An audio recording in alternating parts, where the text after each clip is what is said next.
Hi hello ಎಲ್ರಿಗೂ ನಮಸ್ಕಾರ. Welcome to my YouTube channel. ಮೊದಲಿಗೆ ವ್ಲಾಗ್ ನೋಡ್ತಿರೋರು ಇನ್ನೂ ಕೂಡ ಸಬ್ಸ್ಕ್ರೈಬ್ ಆಗ್ದಲ್ಲೇ ನೋಡ್ತಿದ್ದೀರಾ ಅಂತಂದರೆ ಪ್ಲೀಸ್ ಸಬ್ಸ್ಕ್ರೈಬ್ ಮಾಡೋದ್ರ ಮೂಲಕ ಸಪೋರ್ಟ್ ಮಾಡಿ ಅಂತ ಹೇಳ್ತಾ, ಹಾಗೆ ವಿಡಿಯೋ ಇಷ್ಟ ಆದರೆ ಪ್ಲೀಸ್ ಲೈಕ್ ಮಾಡಿ. ಹಾಗೆ ಇದು ಶುಕ್ರವಾರ ದಿವಸದ ವ್ಲಾಗ್ ಆಗಿರುತ್ತೆ. ಇನ್ನು ಬೆಳಗ್ಗೆನೇ ಎದ್ದು ಆ್ಯಸ್ ಯೂಶುವಲ್ ನನ್ನ ಡೈಲಿ ರುಟೀನ್ ಏನಿರುತ್ತೆ ಅದ್ರ ಮೂಲಕನೇ ಮನೆ ಕೆಲಸನ ಸ್ಟಾರ್ಟ್ ಮಾಡ್ತೀನಿ. ಮೊದಲಿಗೆ ಮನೆ ಒರೆಸೋದಕ್ಕೆ ಒಂದು ಸ್ವಲ್ಪ ಕಲ್ಲುಪ್ಪು ಹಾಗೆ ಡಿಟರ್ಜೆಂಟ್ ಲಿಕ್ವಿಡ್ ನಾವು ಯಾವ್ದು ಯೂಸ್ ಮಾಡ್ತೀವಿ ಅದನ್ನು ಬಳಸ್ಕೋಬೋದು. ಅದ್ರ ಜೊತೆಗೆ ಒಂದು ಸ್ವಲ್ಪ ಗಂಜಲ ಇತ್ತು ಅಂದರೆ ಹಾಕೋಬೋದು. ಹಾಗೆಯೇ ಪಚ್ಚಕರ್ಪೂರ ಮತ್ತು ಒಂದು ಸ್ವಲ್ಪ ಅರಿಶಿನ ಹಾಕಿ ಮನೆ ಒರೆಸೋದ್ರಿಂದ ನೆಗೆಟಿವಿಟಿ ಏನಿರುತ್ತೆ ಅದೆಲ್ಲ ಅಂದರೆ ನೆಗೆಟಿವ್ ಎನರ್ಜಿ ಹೋಗಿ ಒಂದು ಪಾಸಿಟಿವ್ ಎನರ್ಜಿ ಇರುತ್ತೆ. ಹಾಗೆಯೇ ಪ್ರತಿ ಶುಕ್ರವಾರ, ಮಂಗಳವಾರ ಅಥವಾ ಅಮಾವಾಸ್ಯೆ, ಪೌರ್ಣಮಿ ದಿವಸ ಈ ರೀತಿ ನಾವು ಇದನ್ನೆಲ್ಲ ಬಳಸಿ ಮನೆ ಒರೆಸೋದ್ರಿಂದ ನೆಗೆಟಿವ್ ಎನರ್ಜಿ ಇರೋದಿಲ್ಲ ಮನೇಲಿ. ದಿನ ಇದನ್ನೆಲ್ಲ ಯೂಸ್ ಮಾಡಿ ಮನೆ ಒರೆಸೋದಕ್ಕೆ ಆಗೋದಿಲ್ಲ ಅಂತ ಅಂದರೆ ಅಟ್ಲೀಸ್ಟ್ ನಾನು ಹೇಳಿದಾಗೆ ಶುಕ್ರವಾರ, ಮಂಗಳವಾರ ಹಾಗೆ ಅಮಾವಾಸ್ಯೆ, ಪೌರ್ಣಮಿ ದಿವಸ ನಾವು ಇದಿಷ್ಟನ್ನು ಹಾಕಿ ಮನೆ ಒರೆಸೋದ್ರಿಂದ ಒಂದು ಪಾಸಿಟಿವಿಟಿ ಇರುತ್ತೆ ಅಂತಲೇ ಹೇಳ್ಬೋದು. ಹಾಗೆಯೇ ಇದಿಷ್ಟು ಹಾಕಲಿಲ್ಲ ಅಂತಂದ್ರೂ ಅಟ್ಲೀಸ್ಟ್ ಕಲ್ಲುಪ್ಪು ಮತ್ತು ಗಂಜಿಲ ಅನ್ನೋದ್ರು ಹಾಕಿ ಮನೆ ಒರೆಸ್ಕೋಬೇಕು. ಆವಾಗ ಏನೇ ಒಂದು ನೆಗೆಟಿವ್ ಎನರ್ಜಿ ಇದು ಅದೆಲ್ಲ ಆಚೆ ಹೋಗುತ್ತೆ. ಹಾಗೆಯೇ ಶುಕ್ರವಾರ ದಿವಸ ಇರುತ್ತೆ, ಬೆಳಗ್ಗೆನೇ ಮನೆಯೆಲ್ಲ ಕ್ಲೀನ್ ಮಾಡಿ ಕರೆಕ್ಟಾಗಿ ಒಂದು 6:30 ಅಷ್ಟೊತ್ತಿಗೆಲ್ಲ ಪೂಜೆ ಎಲ್ಲ ಮಾಡಿದಾಗ ಮನೇಲಿ ಏನೋ ಒಂಥರ ನೆಮ್ಮದಿ ಅನ್ನೋ ಥರ ಅನ್ನಿಸ್ತಾ ಇರುತ್ತೆ. ಯೂಶ್ವಲಿ ನಾನು ಇದೇ ರೀತಿಯೇ ವಾರ ದಿವಸ ಎಲ್ಲ ಬೇಗನೆ ಎದ್ದು ಮನೆಯೆಲ್ಲ ಕ್ಲೀನ್ ಮಾಡಿ ಪೂಜೆ ಎಲ್ಲ ಮುಗಿಸ್ಕೊಳ್ತೀನಿ. ಇನ್ನು ಶುಕ್ರವಾರ ದಿವಸನೂ ಪೂಜೆ ಎಲ್ಲ ಮುಗೀತು. ಹಾಗೆ ನನ್ನ ಮಗನಿಗೆ ಅಸೆಸ್ಮೆಂಟ್ ಕೂಡ ಸ್ಟಾರ್ಟ್ ಆಗಿದೆ. ಸೊ ಹಾಗಾಗಿ ಅವನು ಕೂಡ ಓದ್ಕೊಳ್ತಿದ್ದ. ಇನ್ನು ಕೆಲಸ ಎಲ್ಲ ಮುಗಿದ ನಂತರ ಒಂದು ಗ್ಲಾಸ್ ಕಾಫಿ ಅಂತೂ ಇರಲೇಬೇಕು ನನಗೆ. ಸೊ ಕಾಫಿ ಜೊತೆಗೆ ಒಂದು 10 ನಿಮಿಷ ಕೂತ್ಕೊಂಡು ನೆಮ್ಮದಿಯಾಗಿ ಎಲ್ಲ ಕೆಲಸ ಮುಗ್ದಿರತ್ತಲ್ವ. ಸೊ ಇನ್ನೇನು ಟಿಫನ್ ಮಾಡ್ಕೊಳ್ಬೇಕಾಗಿರುತ್ತೆ. ಒಂದು 10 ನಿಮಿಷ ನನಗೆ ಅಂತಲೇ ಟೈಮ್ ಕೊಟ್ಕೊಂಡು ಕಾಫಿ ಕುಡಿದು ಆಮೇಲೆ ನೆಕ್ಸ್ಟ್ ನಾನು ಟಿಫನ್ ಮಾಡೋದಕ್ಕೆ ಸ್ಟಾರ್ಟ್ ಮಾಡ್ತೀನಿ.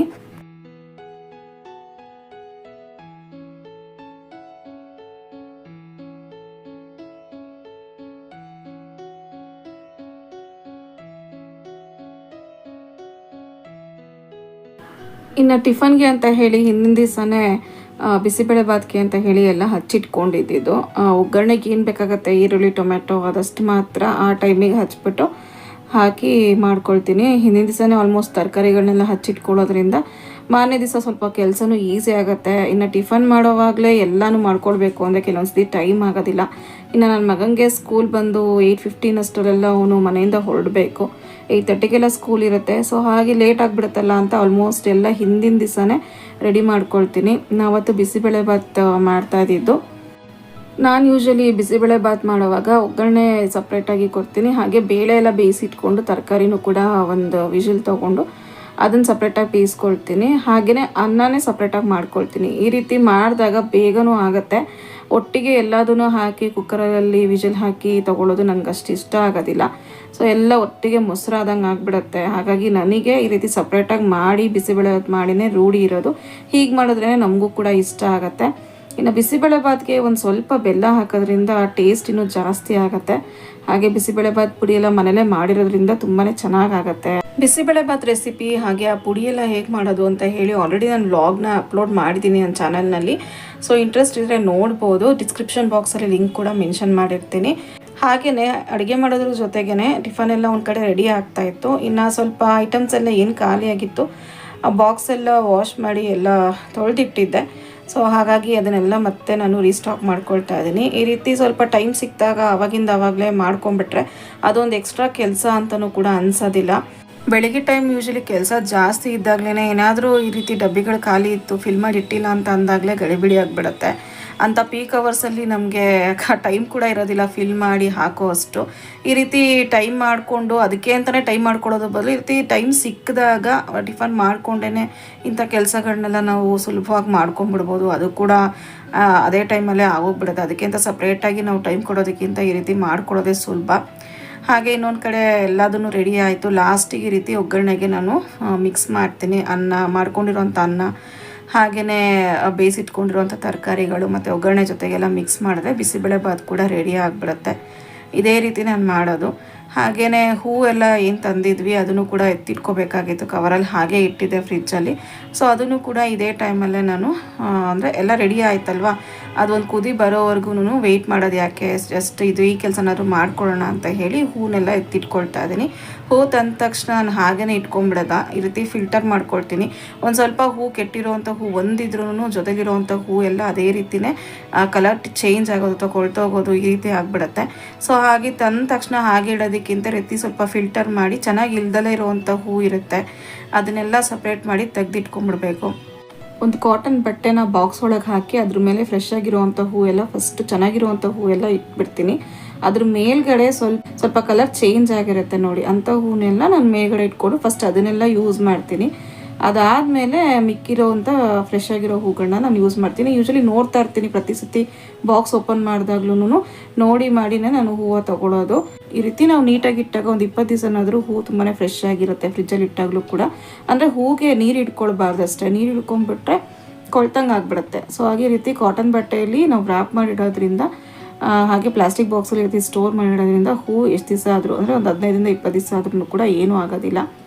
ಹಾಗೆಯೇ ನನ್ನ ಮಗನಿಗೆ ಟಿಫನ್ ಎಲ್ಲ ರೆಡಿ ಆಯ್ತಲ್ಲ ಅಂತ ಹೇಳಿ ಅದನ್ನು ಕೂಡ ಹಾಕ್ಕೊಡ್ತಾ ಇದ್ದೀನಿ. ಸ್ವಲ್ಪ ದೊಡ್ಡದಾಗಿರೋಂಥ ತಟ್ಟೆ ಮೇಲೆ ಹಾಕಿದ್ರೆ ಬೇಗನೆ ತಣ್ಣಗಾಗುತ್ತೆ, ಈಸಿಯಾಗಿ ಅವನು ತಿನ್ಬೋದು ಬೇಗನೆ ಅಂತ ಹೇಳಿ ಸ್ವಲ್ಪ ದೊಡ್ಡದಾಗಿರೋಂಥ ತಟ್ಟೆಗೆ ಹಾಕ್ಕೊಡ್ತೀನಿ, ಸ್ವಲ್ಪ ಸ್ಪ್ರೆಡ್ ಮಾಡ್ಕೊಂಡು ತಿನ್ನಲಿ ಅಂತ ಹೇಳಿ.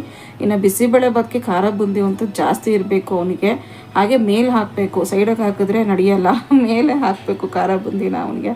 ಸೊ ಒಬ್ಬೊಬ್ರಿಗೆ ಒಂದು ರೀತಿ ಪ್ರಿಫರೆನ್ಸಸ್ ಇರುತ್ತೆ, ಏನೂ ಮಾಡೋದಕ್ಕಾಗಲ್ಲ. ಹಾಗೆಯೇ ಇನ್ನು ಅವನು ಕೂಡ ಟಿಫನ್ ಎಲ್ಲ ಮಾಡಿಕೊಂಡು ಸ್ಕೂಲಿಗೆ ಹೊರಟ.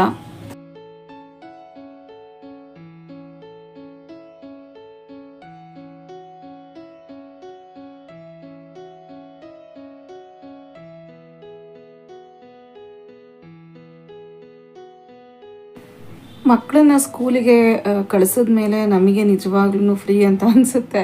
ಇನ್ನು ನಾವು ಕೂಡ ಎಲ್ಲ ಟಿಫನ್ ಎಲ್ಲ ಮಾಡ್ಕೊಂಡ್ವಿ. ಹಾಗೆ ಒಂದು ಎಂಗೇಜ್ಮೆಂಟ್ ಇತ್ತು ಅಂತ ಹೇಳಿ ಮಧ್ಯಾಹ್ನ ಎಂಗೇಜ್ಮೆಂಟ್ಗೂ ಕೂಡ ಹೋಗಿದ್ದೆ. ಸೊ ಅಲ್ಲಿ ನಾನೇನು ವಿಡಿಯೋ ಮಾಡ್ಕೊಳಕ್ಕಾಗಿಲ್ಲ. ಇನ್ನು ಮನೆಗೆ ಬಂದ ಮೇಲೆ ಬರ್ತಾ ಆನ್ ದ ವೇ ಬರೋವಾಗ್ಲೇ ಅವರೆಕಾಯಿ ತೊಗೊಂಡು ಬಂದಿದ್ವಿ. ನಮ್ಮ ಚಿಕ್ಕಮ್ಮನೂ ತೊಗೊಂಡ್ರು, ಹಾಗೆ ನಮ್ಮಮ್ಮ ನಾನು ಎಲ್ಲ ಒಂದು 4 kg ಅಷ್ಟು ಅವರೆಕಾಯಿ ತೊಗೊಂಡಿದ್ದು. ಎಲ್ಲರೂ ಸುಳ್ಕೊಂಡು ಕೂತಿದ್ವಿ. ಸಂಜೆ ಒಂದು 4 ಗಂಟೆ ಅಂದರೆ ಟೀ ಟೈಮ್ ಇರುತ್ತಲ್ವ, ಆ ಟೈಮಲ್ಲಿ ಎಲ್ಲ ಬಿಡಿಸ್ಕೊಂಡು ಕೂತಿದ್ವಿ. ಈ ರೀತಿ ಮಾತಾಡಿಕೊಂಡು ಅವರೆಕಾಯಿ ಬಿಡಿಸ್ದಂಗೆ ಗೊತ್ತಾಗೋದಿಲ್ಲ, ಇಲ್ಲಾಂದ್ರೆ ಅದೇ ಒಂದು ಕೆಲಸ ಅನ್ನೋ ಥರ ಆಗಿಬಿಡತ್ತೆ. ಇನ್ನು ಅಮ್ಮನ ಮನೆಯಲ್ಲಿ ಅವರೆಕಾಯಿ ಎಲ್ಲ ಸುಳ್ದು ಎಲ್ಲ ಮನೆಗೆ ಬಂದು ಮನೆಯಲ್ಲೂ ಕೂಡ ಪೂಜೆ ಎಲ್ಲ ಮಾಡಿದೆ, ಶುಕ್ರವಾರ ಸಂಜೆ ಆಗಿರೋದ್ರಿಂದ.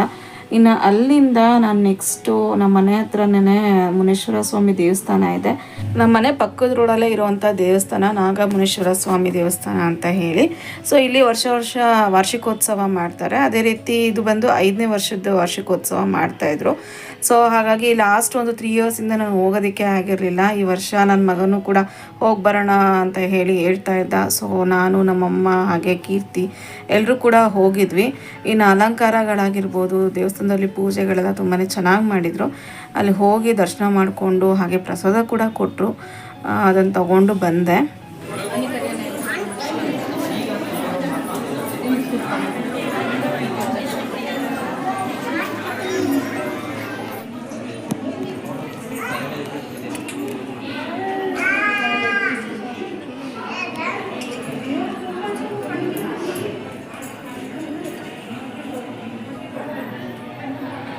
वाम स्पुर स्पुर घोर घोर तनुरूपा प्रचट प्रचट कह कह